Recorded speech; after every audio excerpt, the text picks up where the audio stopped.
Ju njohim me edicionin informativ të lajmeve. Kjo është Radio 7. Partitë në Kosovë vijojnë të jenë të ndara për rrugën që duhet të ndiqet për konstituimin e kuvendit. Ministri i Bujqësisë, Pylltarisë dhe Zhvillimit Rural përpara përpjekjes së radhës për konstituim pretendon se dalja nga kriza aktuale është në dorë të partive që në legjislaturën e kaluar ishin opozit, PDK-s, Lidhjes Demokratike të Kosovës, AK-s dhe Nismës. Do thotë në dorë të partive që nuk kanë votuar deri tash është dalja ose mos dalja nga kjo situatë. E për dalë deri te kjo situatë, deri sot ata kanë treguar në gjendje rigjide të jo të gatishmërisë që Kosovës mi dhon institucione.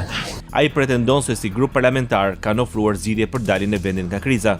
Ajo që ka mundur me prit, do të thotë ndryshim atëherë ndoshta pjesa kryesore takon pjesës së partive PDK, LDK, AK, Nisma dhe të tjerë. Krejt deputetët tonë që po marrin pjesë po votojnë në funksion të deblokimit të gjendjes edhe themelimit të institucioneve kuvendit.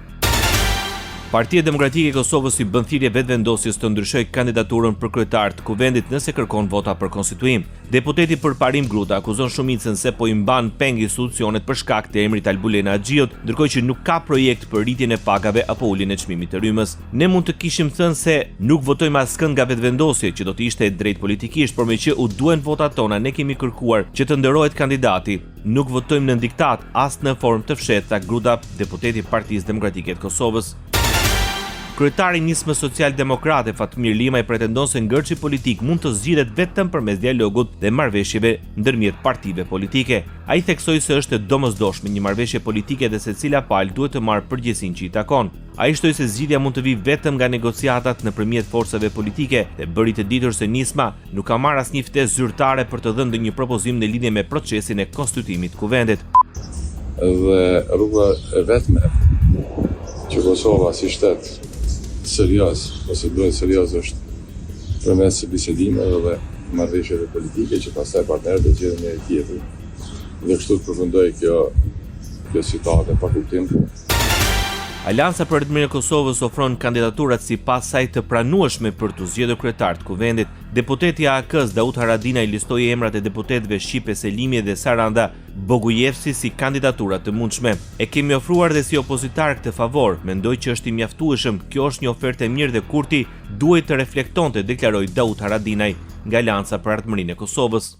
Radio 7, zëri pozitiv i qytetit. Kryetari i Partisë Demokratike Sali Berisha vijon akuzën ndaj SPAK pasi u paraqit në organin e akuzës për ekzekutimin e masës detyrim paraqitje.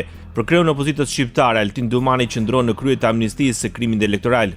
Qëndrimi mbrojtës ndaj krimit elektoral i Altin Dumanit përbën një krim të rënd antikushtetues në shërbim të narkoshtetit dhe kreut të tij Edi Rama. Kjo është deklarata që unë i lash kreut të skapit. Krah asaj nuk munguan dhe akuzën ndaj gjyqtares së hetimit paraprak për dosjen e tij Irena Gjoka. Ky dokument vërteton se ajo është bërë nga shteti grek 1. Vërteton se ajo është dënuar nga shteti grek 2. Se ajo ka mashtruar shtetin shqiptar qoftë për dënimin, qoftë për dëbimin. Për këtë pretendim ish-kryeministri kritikon dhe departamentin amerikan. Sipas kryedemokratit, dokumenti i dënimit ishte fshehur dhe nga administrata Biden pasi hidhte në reformën në drejtësi. Fitoria e Partisë Socialiste në zgjedhjet parlamentare është përshëndetur dhe nga kryetari i BDI-s në Republikën e Maqedonisë së Veriut. Përmes rrjeteve sociale, Ali Ahmeti shkruan se u gëzua shumë që Edi Ramës ju dha mundësia ta dërgojë Shqipërinë në Europë. Thirrja e kreut të BDI-s për Ramën është të vijojnë me punën e pajtimit dhe integrimit pasi nuk jetohet në hasmëri shekullore. Kemi ende shumë punë për të bërë pasi koha po dëshmon se të arriturat duhen mbrojtur sepse po cënohen vrazhd me tendenca shqetësuese, apelon kryetari i Bashkimit Demokratik për Integrim. Ndoqët lajmet shkurt në Radio 7, zëri pozitiv i qytetit.